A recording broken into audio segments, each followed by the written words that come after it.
दोस्तों, आपका स्वागत है मिडनाइट मिस्ट्री क्लब में। हम सुन रहे हैं आर्थर कोनन डॉयल ने लिखी Sherlock Holmes mystery The Speckled Band. पिछले पार्ट में हमने देखा कि हेलन स्टोनर अपने केस के डिटेल्स शेरलॉक होम्स और डॉक्टर वॉटसन को दे रही हैं। हेलन अपने स्टेपफादर यानी सौतेले पिता डॉक्टर ग्रिम्सबी रॉयलेट, उनकी स्टोक मॉरन वाली पुश्तैनी हवेली और वहां हुई जूलिया की रहस्यमयी मौत के बारे में शेरलॉक होम्स को बता रही हैं। तो आइए सुनते हैं द स्पेकल्ड बैंड का दूसरा पार्ट। वो रात काफी तूफानी थी मिस्टर होम्स, हेलन ने बताया। बाहर तेज हवा चल रही थी और बारिश की बूंदें कांच की खिड़कियों पर टकरा रही थी। तभी अचानक एक जबरदस्त चीख गूंजी, एक औरत की चीख, डर से भरी हुई। मुझे तुरंत समझ आया कि वो जूलिया की ही आवाज थी। मैं बेड से कूदी, शॉल लपेटा और तुरंत कॉरिडोर में भागी। अपना दरवाज़ा खोलते हुए मुझे हल्की सी सीटी सुनाई दी, वैसी ही जैसी जूलिया ने बताई थी। और उसके तुरंत बाद एक मेटालिक आवाज़, जैसे कोई भारी मेटालिक चीज़ गिर गई हो। मैं दौड़ के जूलिया के रूम तक गई। दरवाज़ा आधा खुला हुआ था, धीरे धीरे आगे पीछे हो रहा था। मैं डर के मारे चौंक गई। मुझे समझ नहीं आ रहा था कि उस रूम से क्या निकल कर आने वाला है। कॉरिडोर में एक ही लैंप था। उस लैंप की रोशनी में मैंने देखा जूलिया बाहर आई।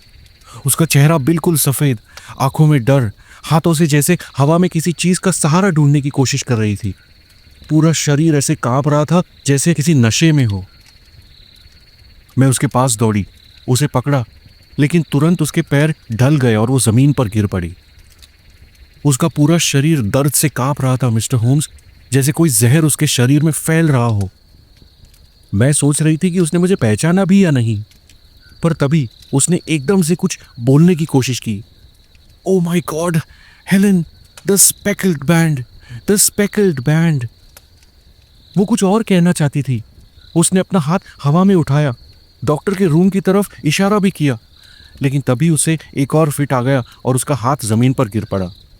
मैं तुरंत चिल्लाई, फादर, फादर जल्दी आइए। डॉक्टर रॉयलेट ड्रेसिंग गाउन पहने अपने रूम से बाहर आए। जब वो जूलिया के पास पहुंचे, वो बेहोश हो चुकी थी। उन्होंने जूलिया को ब्रांडी पिलाने की कोशिश की, डॉक्टर को बुलाया, लेकिन कोई फायदा नहीं हुआ। कुछ ही देर में मेरी बहन हमेशा के लिए चली गई। 1 मिनट, होम्स ने कहा। आपको पूरा यकीन है कि आपने सीटी और मेटल की आवाज़ सुनी? कोर्ट में भी मुझसे यही पूछा गया, हेलन ने कहा। मैं पूरी तरह श्योर तो नहीं कह सकती, लेकिन मेरी स्ट्रॉन्ग फीलिंग है कि मैंने सुना था। हाँ, तूफान की आवाज़ और जूलिया की हालत, इन सब की वजह से हो सकता है मुझे धोखा हुआ हो। दैट इज़ फाइन, आगे बताइए, होम्स ने कहा। जूलिया ने नाइट ड्रेस पहनी हुई थी। उसके एक हाथ में जली हुई माचिस की तीली थी और दूसरे हाथ में मैच बॉक्स, हेलन ने बताया। इसका मतलब उसने लाइट जलाकर देखने की कोशिश की होगी। कोर्ट में क्या नतीजा निकला? होम्स ने पूछा। इन्वेस्टिगेशन तो बहुत केयरफुली की गई, लेकिन मौत का कोई कारण नहीं मिला। दरवाज़ा अंदर से बंद था, विंडोज़ में लोहे के बार्स लगे थे, चिमनी भी बंद थी, यहाँ तक कि जूलिया की बॉडी पर वायलेंस के निशान तक नहीं थे। वो रूम में बिल्कुल अकेली थी। क्या जूलिया की बॉडी में कोई पॉइजन मिला? होम्स ने पूछा। नहीं, हेलन ने कहा, पॉइजन के भी कोई ट्रेसेस नहीं मिले। तो फिर आपको क्या लगता है, क्या वजह हो सकती है? होम्स ने पूछा। मिस्टर होम्स, मुझे तो लगता है जूलिया की मौत किसी डर के कारण हुई, मगर किस बात ने उसे इतना ज्यादा डरा दिया ये मैं नहीं समझ सकती, हेलन ने कहा। क्या बंजारे हवेली के पास कैंप कर रहे थे उस वक्त? होम्स ने पूछा। हाँ, वो तो हमेशा ही होते हैं, हेलन ने बताया। और उसके आखिरी शब्द स्पेकल्ड बैंड, यानी कि डॉट्स वाला बैंड, इसका क्या मतलब हो सकता है? होम्स ने पूछा। पता नहीं मिस्टर होम्स, हेलन ने बताया। कभी लगता है उसने बस कुछ भी बोल दिया हो, कभी लगता है वो बंजारों की तरफ इशारा कर रही होगी। बंजारे एक टिपिकल डिज़ाइन वाला स्कार्फ पहनते हैं जिस पर डॉट्स होते हैं। शायद उसी से जूलिया के मन में वो शब्द आए, स्पेकल्ड बैंड। होम्स ने सिर हिलाया, एज इफ इस जवाब से वो सेटिस्फाइड नहीं थे। ये केस बहुत गहरा है, होम्स ने कहा, प्लीज़ आगे बताइए। हेलन ने हल्की सी सांस भरी, जैसे कुछ डरावनी बात कहने वाली हो। मिस्टर होम्स, जूलिया के जाने के बाद 2 साल तक मेरी जिंदगी और भी ज्यादा अकेली हो गई। लेकिन 1 महीने पहले एक पुराना दोस्त जिसे मैं सालों से जानती हूँ, उसने मुझे प्रपोज किया। उसका नाम है पर्सी आर्मिटेज। डॉक्टर रॉयलेट ने इस रिश्ते का भी कोई विरोध नहीं किया। हम आने वाले स्प्रिंग सीजन में शादी करने वाले हैं।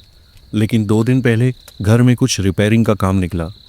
उसी पार्ट में जहां हम रहते हैं मेरे बेडरूम की दीवार टूट गई और मुझे मजबूरन उसी कमरे में शिफ्ट होना पड़ा, वही जहां जूलिया रहती थी। मैं उसी बेड में सो रही थी जहां जूलिया। हेलेन अपनी बात पूरी नहीं कर पाई। किसी तरह अपने इमोशंस को कंट्रोल करते हुए उसने कहा, और मिस्टर होम्स, कल रात मैं बेड पर थी, नींद नहीं आ रही थी और मैं सोच रही थी कि मेरी बहन का क्या हाल हुआ होगा। तभी उस खामोशी में मैंने वो आवाज़ दोबारा सुनी, वही हल्की सीटी, वैसी ही जैसी उस रात सुनाई दी थी।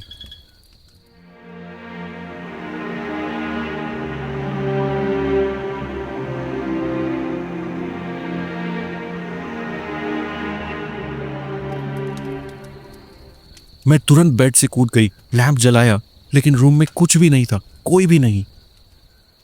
मैं इतनी डर गई थी कि वापस सोने की हिम्मत ही नहीं हुई। मैं यूं ही बेड पर बैठी रही और सुबह होने का इंतजार किया।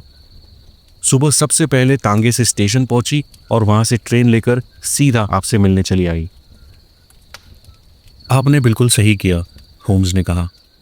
लेकिन क्या आपने मुझे सब कुछ बता दिया है? हाँ, सब कुछ, हेलन ने कहा। नहीं मिस स्टोनर, होम्स ने शांत आवाज में कहा। आप अपने सौतेले पिताजी का सच छुपा रही हैं। क्या मतलब है आपका? हेलन ने चौंक कर पूछा। जवाब में होम्स ने हेलन का हाथ अपने हाथों में लिया और उसके ग्लव को पीछे हटाया। वहाँ 5 नीले निशान थे, जैसे किसी ने जोर से उसका हाथ पकड़ा हो। 4 उंगलियां और एक अंगूठे का निशान। मिस स्टोनर, आपके साथ बहुत ज़्यादा बुरा बर्ताव किया गया है, होम्स ने कहा। हेलन के चेहरे पर फिर से डर का गहरा रंग छा गया। उसने तुरंत अपना घाव अपने ग्लव में छुपा लिया। मिस्टर होम्स, मेरे स्टेपफादर सिर्फ गुस्से वाले ही नहीं, बहुत ज़्यादा ताकतवर भी हैं। शायद उन्हें खुद अपनी ताकत का अंदाज़ा नहीं है। होम्स ने फायरप्लेस में जलती हुई आग की तरफ देखते हुए कहा, यह केस बहुत कॉम्प्लिकेटेड है। कई बातें ऐसी हैं जो मुझे अभी साफ साफ समझ में नहीं आई, लेकिन हमारे पास ज़्यादा वक्त भी नहीं है। अगर हम आज ही स्टोकमोरन आए तो क्या हम उन कमरों का इंस्पेक्शन कर सकते हैं बिना आपके स्टेपफादर को पता चले? हाँ, वो भी आज लंदन आए हैं कुछ ज़रूरी काम से। मुझे यकीन है वो शाम तक वापस नहीं आएंगे। घर में सिर्फ एक हाउसकीपर है जो काफ़ी बूढ़ी है। मैं उसे जल्दी घर भेज दूंगी। परफेक्ट, होम्स ने कहा। वॉटसन, तुम रेडी हो? बिल्कुल, मैंने कहा। और आप मिस स्टोनर? होम्स ने हेलन से पूछा। आप क्या करेंगी? मुझे भी शहर में कुछ काम निपटाने हैं। मैं 12 बजे वाली ट्रेन से वापस घर चली जाऊंगी ताकि आप लोगों के आने से पहले वहाँ पहुँच जाऊँ, हेलन ने कहा। ठीक है, तो हम दोपहर तक स्टोकमोरन आएंगे, होम्स ने कहा। आप थोड़ी देर रुककर हमारे साथ ब्रेकफास्ट नहीं करेंगी?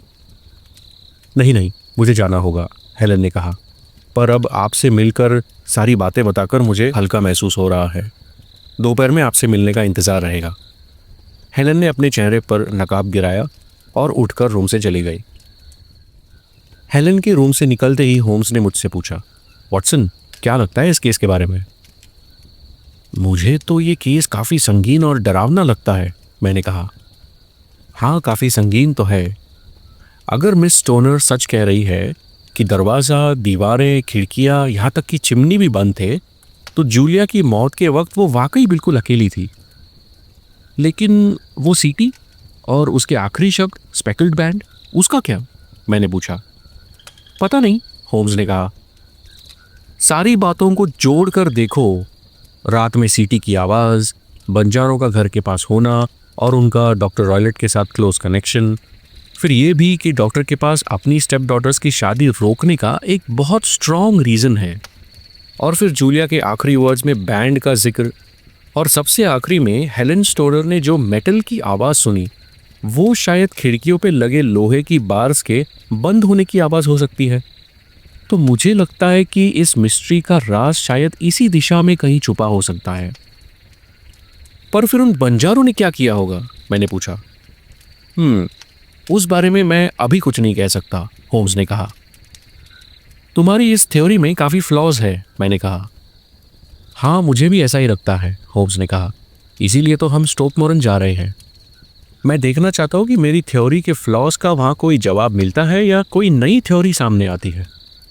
होम्स ये कह रहे थे, तभी सिटिंग रूम का दरवाज़ा अचानक एक धमाके के साथ खुला और एक भयानक सा दिखने वाला लंबा चौड़ा ताकतवर आदमी काला कोट और हैट पहने अंदर आया।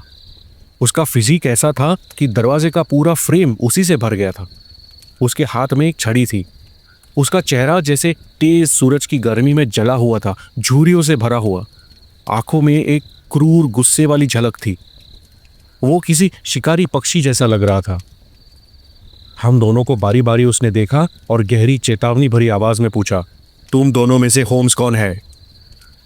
मेरा नाम शेरलॉक होम्स है, होम्स ने बड़े ही शांत स्वर में कहा। मैं हूँ डॉक्टर ग्रिम्सबी रॉयलेट, स्टोकमोरन से। आहा डॉक्टर, आपसे मिलकर खुशी हुई, होम्स ने मुस्कुराते हुए कहा। आइए प्लीज बैठिए। मैं यहाँ बैठने नहीं आया हूँ। मैं जानता हूँ कि मेरी स्टेप डॉटर यहाँ आई थी। मैं उसका पीछा करते हुए यहाँ आया हूँ। उसने क्या कहा तुमसे? डॉक्टर रॉयलेट ने पूछा। इस मौसम के हिसाब से हवा में ठंड थोड़ी ज्यादा है नहीं? होम्स ने कैजुअली कहा। मैं पूछ रहा हूँ हेलन ने तुमसे क्या कहा? डॉक्टर रॉयलेट ने फिर वही सवाल दोहराया। लेकिन मैंने सुना है कि बहुत जल्दी इस ठंडी हवा का रुख बदलने वाला है, होम्स ने शांत रहकर जवाब दिया। तुम्हारी ये जुर्रत, मेरी बात को टालने की कोशिश करते हो? मैं तुम्हें अच्छी तरह जानता हूँ होम्स, तुम वही दखल अंदाजी करने वाले जासूस हो, डॉक्टर रॉयलेट ने कहा।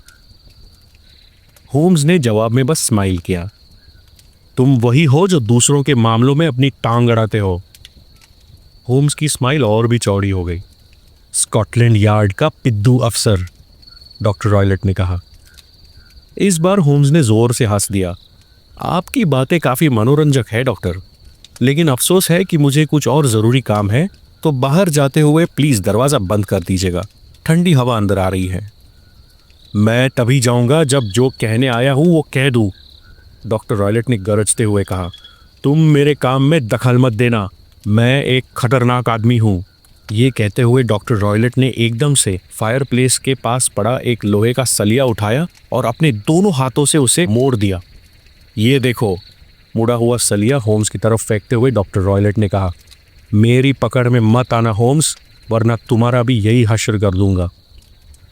ये कहकर डॉक्टर रॉयलेट चले गए। तो दोस्तों, मिडनाइट मिस्ट्री क्लब में ये थी आर्थर कोनन डॉयल की लिखी शेरलॉक होम्स की कहानी द स्पेकल्ड बैंड का दूसरा पार्ट। डॉक्टर रॉयलेट ने तो कड़े शब्दों में होम्स और वॉटसन को चेतावनी दी है, पर क्या इसके बावजूद होम्स और वॉटसन हेलेन की मदद कर पाएंगे? डॉक्टर रॉयलेट अब जानते हैं कि हेलेन होम्स के पास मदद के लिए गई थी। क्या हेलेन पर भी डॉक्टर रॉयलेट का गुस्सा बरसेगा?